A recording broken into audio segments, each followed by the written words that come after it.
আমরা খুব শঙ্কার সাথে লক্ষ্য করছি যে আওয়ামী লীগ জাতীয় পার্টি আমাদের এই গণতান্ত্রিক উত্তরণের পথে জাতীয় পার্টি বাধা হয়ে দাঁড়াচ্ছে।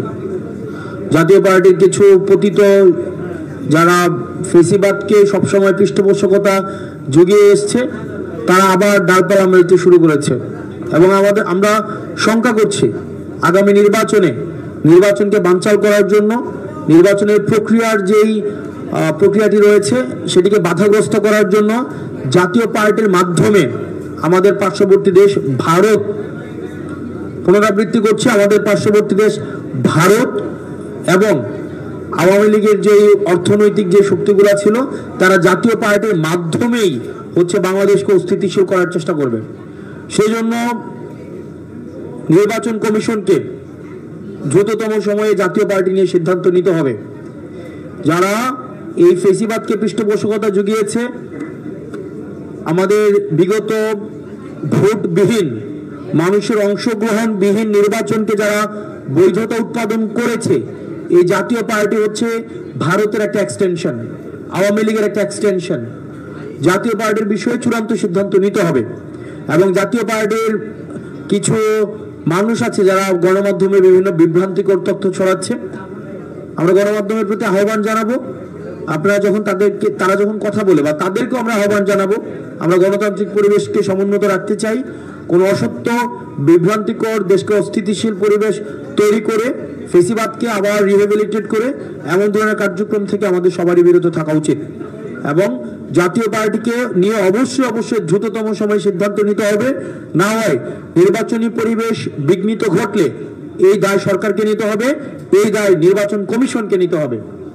যদি আওয়ামী লীগ বিভিন্ন নামে ফেরার চেষ্টা করেছে, জাতীয় পার্টির ব্যানারে এখন আবার ফেরার চেষ্টা করছে, যে কোনো রূপে যে কোনো চরিত্রে আওয়ামী লীগ ফেরার চেষ্টা করলে তাকে সেটি প্রতিহত করা হবে এবং হাসিনার বিচার নিশ্চিত, হাসিনার যে রায়টি হয়েছে সেই রায়টি খুব দ্রুততম সময়ের মধ্যে সেটি বাস্তবায়ন করতে হবে। যারা আওয়ামী লীগকে ফিরিয়ে আনার আলাপ দিচ্ছেন, আপনাদের আলাপ হাসিনার বিচারের পরে ওই আলাপটা প্রাসঙ্গিক হইতে পারে।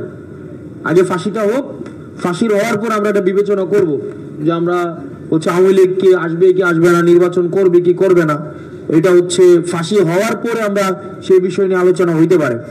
তো আপনারা দেখেছেন, দেশে যদি গণতন্ত্র থাকে, মত প্রকাশের স্বাধীনতা থাকে, তাহলে মানুষের যেই গণতন্ত্রের মধ্যে অন্তর্ভুক্তির যেই উৎসব মুখর পরিবেশটা সেটা আপনারা সবাই অনুধাবন করতে পারছেন।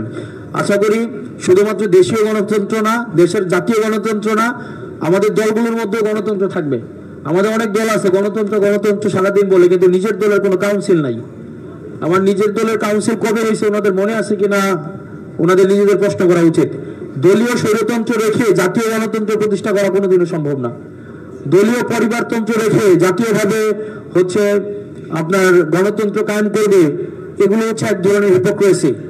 সেই জন্য আমরা এই দলীয় যে গণতন্ত্রের চর্চা আমাদের অব্যাহত রয়েছে, আমরা চাই সেটি অন্য দলগুলো অনুসরণ করবে।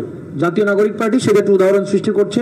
মনোনয়নের মধ্যে স্বচ্ছতা রয়েছে, যে টাকা খেয়ে মনোনয়ন দিয়ে দেওয়া, যে বেশি টাকা দিবে তাকে মনোনয়ন দিয়ে দেওয়া, এই যে সংস্কৃতি, এগুলো তো আমরা দেখছি বিভিন্ন জায়গায় টাকা পয়সা দিয়ে আসে, এরপর মনোনয়ন দিয়েছে। সেগুলো থেকে আমাদের উত্তরণের পথে আমরা হাঁটছি, আমরা উদাহরণ তৈরি করছি। আমরা নতুন বন্দোবস্ত বলতে যেটা বুঝাই, এটাই আসলে নতুন বন্দোবস্তের একটা তার একটা নির্দিষ্ট কোনো প্যাকেজ না। এই রাজনৈতিক সংস্কৃতির সমন্বয় নতুন রাজনৈতিক বন্দোবস্ত। আমরা এই নতুন রাজনৈতিক বন্দোবস্ত এইভাবে আমরা গড়ে তুলব এবং পুরো নির্বাচনী প্রক্রিয়ার মধ্য দিয়ে আমরা রাজনৈতিক সংস্কৃতি জাতীয় নাগরিক পার্টি বাংলাদেশকে উপহার দেবে। বাংলাদেশ এই এনসিপি বাংলাদেশকে নতুন রাজনীতি উপহার দেবে এবং রাজনীতি অতীতের যে কনভেনশনাল পলিটিক্স এটা ডিফিকাল্ট হয়ে যাবে। যারা ভাবছেন যে পেশি শক্তি, মানি ম্যান মিডিয়া এই ট্রিয়াম নিয়ন্ত্রণ করার মধ্য দিয়ে আপনারা ভোটকে নিয়ন্ত্রণ করবেন, আপনারা বোকার স্বর্গে বসবাস করছেন। জনগণকে ভরসায় নিতে হবে, জনগণের ক্ষমতা আনতে ভরসায় নিতে হবে। জনগণ দিন শেষে যে রায় দিবে সেটাকে মেনে নেওয়ার প্রবণতা থাকতে হবে। আমরা দেখছি বিভিন্ন জায়গায় বক্তব্য দিচ্ছে প্রশাসনকে নাকি কন্ট্রোল করতে হবে, ডিসি কে নিয়ন্ত্রণ করতে হবে।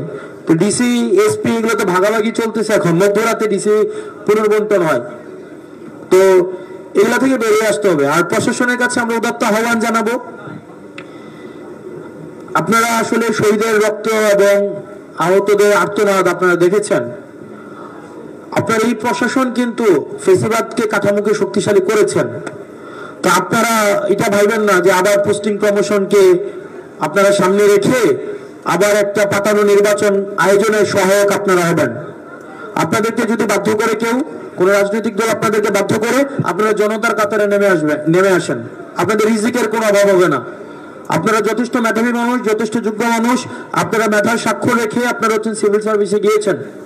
এখন আপনাদেরকে যদি কেউ বাধ্য করে, আপনারা সেটা মানুষের সামনে প্রকাশ করুন। আপনারা জনতার কাতারে নেমে আসুন, রিজিকের ফয়সালা আল্লাহ করবেন। তো সেই জন্য যে রাজনৈতিক দলগুলো প্রশাসনকে ভাগ বাটোয়ারা করছেন, আপনারা প্রশাসনকে ভাগ বাটোয়ারা করে এই পথ থেকে সরে আসেন। আগামী নির্বাচন প্রশাসনকে কন্ট্রোল করে, যে ডিসি যাকে বলবো তাকে ধরবে, যাকে বলবো তাকে ছাড়বে, এই নির্বাচন হবে না। আবার আরেক দল বলে হচ্ছে, বিএনপির এক প্রার্থী বলতেছে যদি ধানের শীষ ব্যালটে না থাকে তাহলে ব্যালটের মধ্যে ধানের শীষ ছাপাই আমরা সেই ব্যালট হচ্ছে দিয়ে দিব। মানে এই যে একটা টেস্ট কেস হয়ে যাচ্ছে আর কি, দাম্ভিকতার অহংকারের একটা টেস্ট কেস। তো এগুলা থেকে বেরোয় আসতে হবে। বেরোয় এসে জনগণ যাকে ভোট দেয় আমরা সেই রায় মেনে নেব। জনগণ যদি আমাদেরকে নির্বাচিত না করে সিদ্ধান্ত যদি নেয় যে আমরা ফিট না, ওকে ফাইন, আমরা এটা অ্যাকসেপ্ট করব।